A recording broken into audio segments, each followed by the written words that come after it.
नमस्कार दोस्तों, stock market studies में फिर से एक बार आपको बहुत बहुत स्वागत है। तो आज मैं फिर से आपके सामने कुछ इंपॉर्टेंस कंपनी के अपडेट्स लेके आया हूँ। तो इस वीडियो बहुत इंटरेस्टिंग होने वाला है और इस वीडियो के माध्यम से आपको बहुत कुछ सीखने को भी मिलेगा।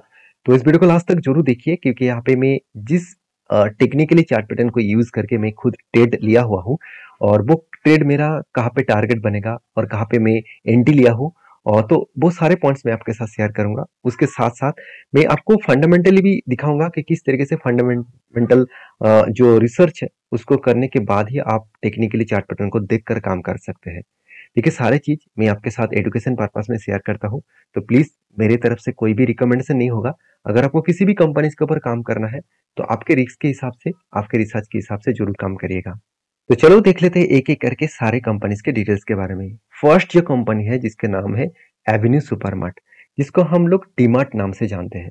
देखिए, डीमार्ट मेरे एक सबसे पसंदीदा कंपनी भी है, क्योंकि इस कंपनी के ऊपर मैं बहुत पहले से ही निवेश करके रखा हूँ एज ए लॉन्ग टर्म के लिए। और जब जब इस कंपनी के ऊपर कोई ट्रेड बना एज ए स्विंग ट्रेडिंग्स के लिए, तो वो भी ट्रेड में इनिशिएट कर चुका हूँ, मतलब वो ट्रेड भी लेकर टारगेट भी बुक कर चुका हूँ। तो फिलहाल के लिए क्या एंट्री है, फिलहाल के लिए क्या सिचुएशन है, उसके बारे में दिखाने से पहले मैं सबसे पहले कंपनी का परफॉर्मेंस दिखाऊंगा। देखिए, कंपनी 2,50,000 करोड़ के आसपास मार्केट कैप है और इसका पी रेशियो 104 के आसपास है। और इसका पी रेशियो में कंपेयर करूँ कंपनी के प्रीवियस जो डेटा है, मतलब प्रीवियस जो इसका हाई पी रेशियो है वहां से, तो कंपनी का एक टाइम पी रेशियो चला गया था 300 के ऊपर, और आज पी रेशियो 100 के आसपास है। तो मेरे हिसाब से एवरेज जो पी रेशियो है 120 के आसपास है। तो मेरे हिसाब से कंपनी अंडर वैल्यूड के आसपास आ चुके हैं। तो यहाँ पे क्वेश्चन आएगा कि सर, कंपनी के इंडस्ट्रीज पी रेशियो तो 80 के आसपास है और कंपनी के पी रेशियो 104 है, तो कंपनी को आप अंडर वैल्यूड कर रहा है। देखिए, कंपनी के खुद की पी रेशियो के हिसाब से देखा है तो एवरेज 5 साल के पी रेशियो के हिसाब से कंपनी अंडर वैल्यूड है। मैं इस तरीके से डेटा को एनालिसिस करके काम करता हूँ। आप अगर इंडस्ट्रीज के हिसाब से देखते हैं तो चलो देखिए, कोई बात नहीं, हर किसी का अलग अलग राय होता है। तो कंपनी की एनुअली इनकम जो है वो बहुत शानदार है, डेप्थ एकदम जीरो है, अच्छा खासा इनकम भी है, और अच्छा खासा हाथ में कैश भी है, और प्रोमोटर के पास अच्छा खासा होल्डिंग्स भी है। और सबसे जो बेस्ट पॉइंट मुझे इस कंपनी के ऊपर लगा वो है आरओसी 3 साल में भी ठीक है, इबिट्टा मार्जिन बेस्ट लेवल में है, इंटरेस्ट कवरेज भी शानदार है, और कंपनी का डेटोस डे एक दिन भी नहीं लग रहा है, एक दिन भी नहीं लग रहा है कंपनी के हाथ में पैसा आने के लिए।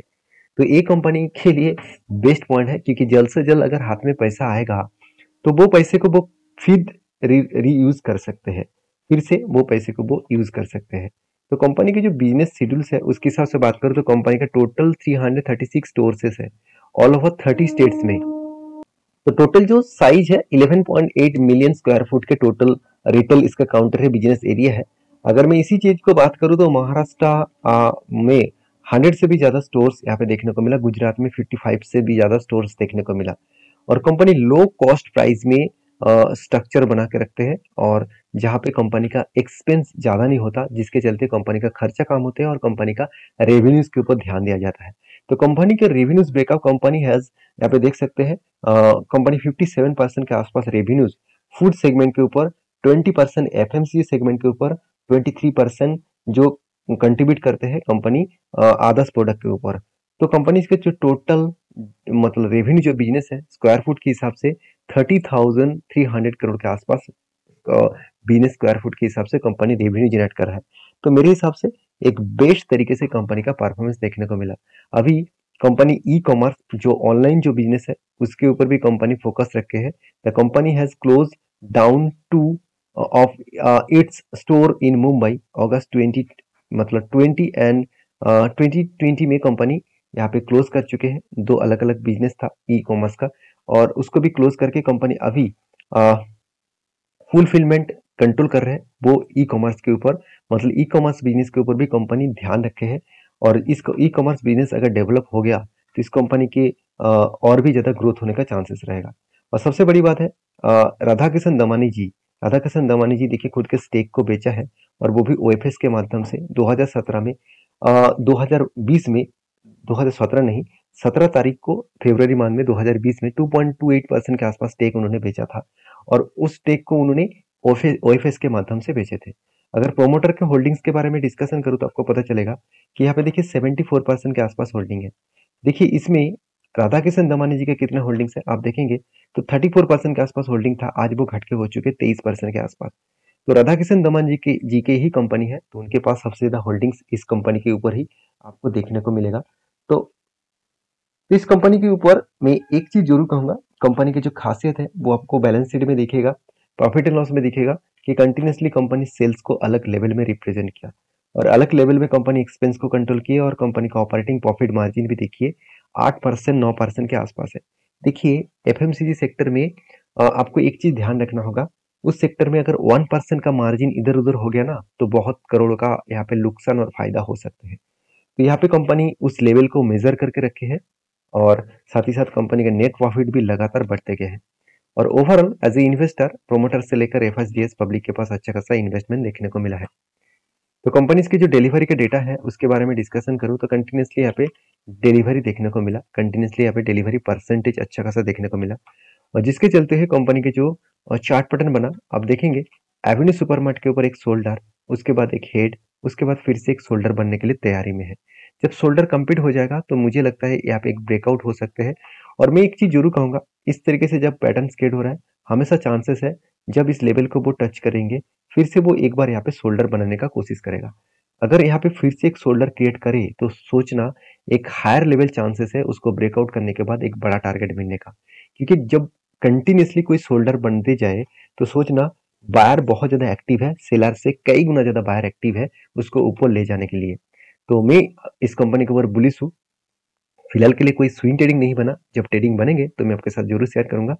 तो नेक्स्ट जो कंपनी जिसके बारे में डिस्कस करूं उसका नाम है जोमेटो। देखिए जोमेटो इंडिया की एक पॉपुलर कंपनी है, मेरे हिसाब से जोमेटो के ऊपर आपको फोकस होना चाहिए क्योंकि जोमेटो जिस तरीके से खुद को रिप्रेजेंट कर रहा है, जिस तरीके से अलग लेवल में खुद का परफॉर्मेंस कर रहा है, तो मुझे लगता है जोमेटो फ्यूचर में एक बड़ा धमाका कर सकते हैं।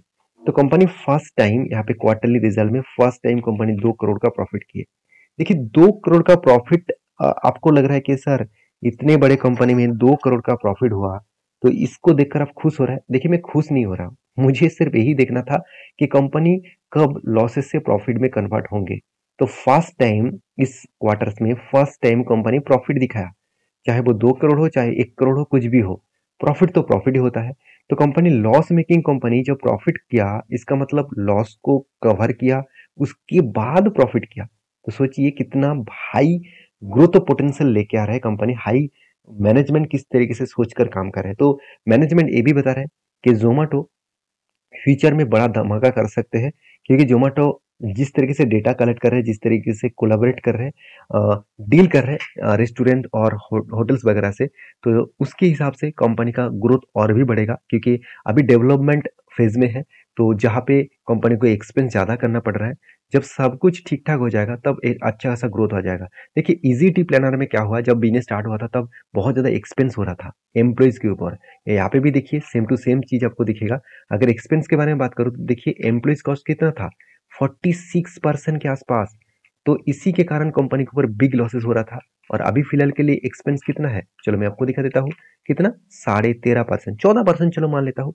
तो इस बार कंपनी सबसे कम के एक्सपेंस को, तो मतलब एक्सपेंस कॉस्ट को, एम्प्लॉय का जो एक्सपेंस कॉस्ट है उस एक्सपेंस को कंट्रोल करने के बाद ही कंपनी फिगर आउट में पॉजिटिव में आया। तो कंपनी धीरे धीरे करके आगे बढ़ रहा है, कंपनी का मैनेजमेंट यही बता रहा है कि कुछ टाइम लगेगा उसके बाद कंपनी ट्रैक में आ जाएगा और कंटिन्यूसली कंपनी प्रॉफिटेबल आपके साथ जरूर शो करेगा। तो मैं इस कंपनी के ऊपर धीरे धीरे करके पॉजिटिव हो रहा हूँ। कुछ छोटे क्वांटिटी के साथ ट्रेड लिया हुआ हूँ अभी, वो कंटिन्यू जरूर करूंगा। जब तक इस कंपनी एक शानदार परफॉर्मेंस ना दे तब तक मैं ज्यादा क्वांटिटी उठाने के लिए नहीं सोचूंगा। और जब जब इस कंपनी के ऊपर ट्रेड बना मैं ट्रेड भी आपके साथ शेयर किया हूँ, मेरे एक ट्रेड ऑलमोस्ट टारगेट हो चुके हैं, सेकेंड ट्रेड अभी भी ले चुका हूँ, वो कहाँ पे लिया मैं आपको दिखाऊंगा। उससे पहले कंपनी के इन्वेस्टर के बारे में बात करूँ देखेंगे तो इन्वेस्टर भी देखिए डीएस और एफआईएस के बारे में बात करूँ तो पब्लिक के पास सबसे ज्यादा होल्डिंग्स था और पब्लिक माल को बेच दिया, उसका फायदा किसने उठाया, एफआईएस ने उठाया, और उसके फायदा किसने उठाया, डीएस ने उठाया। तो रही बात जोमेटो के जो पैटर्न्स है, कुछ चार्ट पैटर्न के हिसाब से दिखा दूँ तो देखिए एफआईएस ने धमाका कर दिया, डीएस ने भी धमाका कर दिया। और इसी हिसाब से देखा है तो लास्ट कुछ फ्यू डेज का जो म्यूचुअल फंड्स का जो डेटा है उसके बारे में डिस्कशन करूँ, देखिए कंटिन्यूसली बाइंग किया गया, कंटिन्यूसली बाइंग उसी कंपनी के ऊपर किया जाता है जो कंपनी धीरे धीरे करके आगे बढ़ रहा है, खुद को अलग लेवल में रिप्रेजेंट कर रहा है। तो रही बात इस कंपनी के चार्ट पैटर्न का, तो आप देखेंगे तो मैंने कहाँ पे ट्रेड लिया, मेरा ट्रेड है एक्चुअली इस लेवल में, यहाँ पे ब्रेकआउट हुआ और इस कैंडल ने ब्रेकआउट कंफर्मेशन कर दिया। तो मेरे हिसाब से इस कैंडल के ऊपर मेरा ब्रेकआउट कंफर्मेशन हुआ और मैंने इस कैंडल के ऊपर एंट्री लिया हूँ और मेरा जो टारगेट रहेगा, एक बड़ा सा टारगेट लेकर मैं चल रहा हूँ ऑलमोस्ट 158 रुपीज के आसपास। तो 158 रुपीज जो इस कंपनी के लाइफ टाइम हाई के नीचे है, लाइफ टाइम हाई के नीचे, इसका मतलब हायर पॉसिबिलिटी है इस लेवल तक वो टारगेट अचीव कर सकते हैं। देखिए टारगेट अचीव करेगा कि नहीं करेगा वो तो मेरे हाथ में नहीं है। मेरे हाथ में यही है कि कंपनी अगर परफॉर्मेंस अच्छा करे तो उसको मुझे ट्रेड लेना है। अगर कंपनी का बिजनेस ठीक ठाक चल रहा है और कंपनी का कुछ ट्रेड बन रहा है तो उसके ऊपर मैं जरूर ट्रेड लूंगा। तो मेरे ट्रेड यहाँ पे है। हाँ, मैं एक चीज जरूर कहूंगा, मैं इस कंपनी के ऊपर छोटे मोटे क्वांटिटी के साथ ट्रेड लिया हूँ क्योंकि एक बार प्रॉफिट मिला 2 करोड़ का।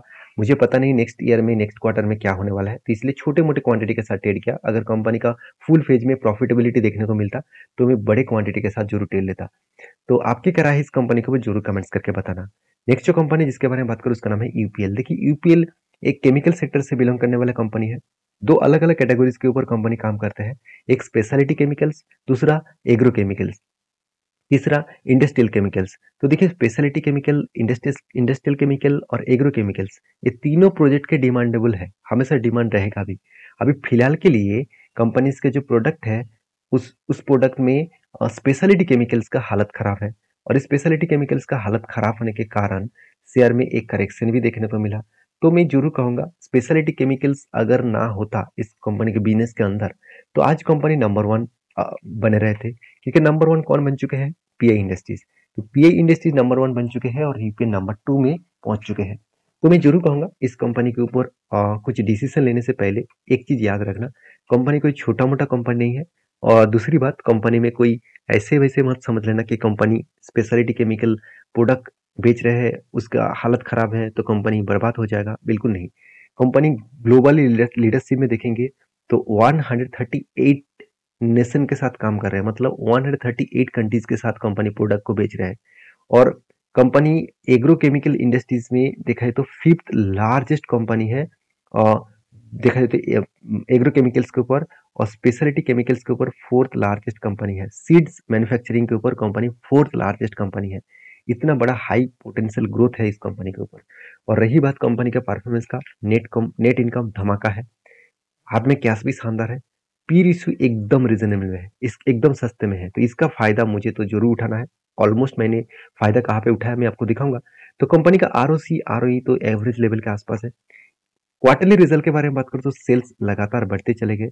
और देखिए कंपनी के इस बार थोड़ा सा सेल्स कम हुआ पिछले बार के तुलना से, क्योंकि कंपनी के स्पेशलिटी केमिकल्स का बिजनेस खराब हो चुके हैं, डिमांड कम हो चुके हैं, जिसके चलते हुए सेल्स डाउन हुआ है। तो एक्सपेंस के बारे में बात करूँ तो एक्सपेंस भी कंपनी कंट्रोल किए, उसके बाद प्रॉफिट बहुत कम हुआ। इस बार बहुत प्रॉफिट कम हुआ जिसके चलते हुए कंपनी के ऊपर एक बिग क्रैश देखने को मिला। और कंपनी के जो बैलेंस शीट है वहाँ पे दिखा दूं कि कंपनी के जो रिजर्व है वो यहाँ पे बढ़ चुके हैं। बोरिंग्स भी यहाँ पे देख सकते हैं आप, बोरिंग्स भी बढ़ चुके हैं। कर्जा भी कंपनी ले चुके हैं। कंपनी किसने कर्जा लिया आप देखेंगे, कंपनी में सबसे ज्यादा कर्जा लॉन्ग टर्म्स के हिसाब से लिया गया और शॉर्ट टर्म के लिए भी कंपनी का कर्जा है, मतलब उतना ज्यादा नहीं है। अगर एज ए इन्वेस्टर के बारे में बात करूं तो प्रोमोटर, एफआईएस, डीएस, पब्लिक, हर किसी के पास इस कंपनी का हिस्सेदारी दिखेगा। अगर कंपनी में कुछ खराबी होता, क्या इंस्टीट्यूशन इसके ऊपर चुपचाप बैठे रहते, तो पहले से माल बेचना स्टार्ट कर देते। तो कंपनी में कुछ खराबी नहीं है। आज पूरा सेक्टर के ऊपर प्रॉब्लम है तो इसलिए इस कंपनी के ऊपर भी प्रॉब्लम्स है। तो अगर सेक्टर के प्रॉब्लम्स खत्म हो जाएगा तो इसका भी प्रॉब्लम खत्म हो जाएगा, तब कंपनी भागना स्टार्ट कर देंगे।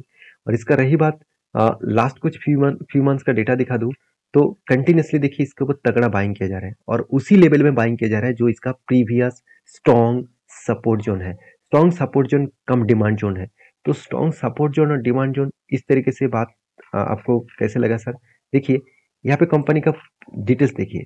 देखिए कंपनी ने जब इस रेंज को ब्रेकआउट किया और उसके बाद देखिए यहाँ पर रिटेस्ट किया, उसके बाद एक धमाका परफॉर्मेंस हुआ। तो इस चीज को ध्यान से देखना, रिटेस्टमेंट हुआ उसके बाद धमाका परफॉर्मेंस हुआ और देखिए धीरे धीरे करके वो नीचे आने के बाद वही रेंज को वो रिटेस्ट किया।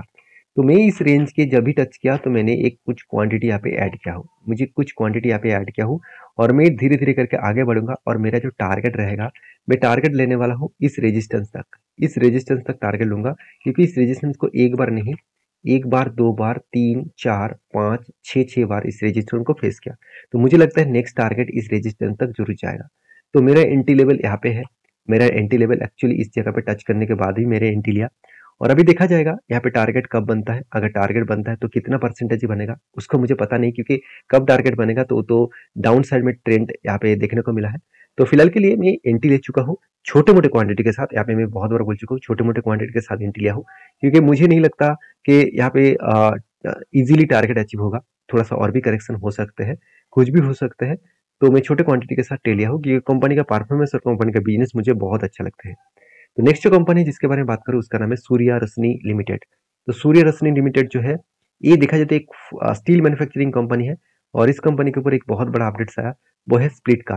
कंपनी खुद का जो फेस वैल्यू है वो 10 रुपये से 5 रुपये करने वाला है।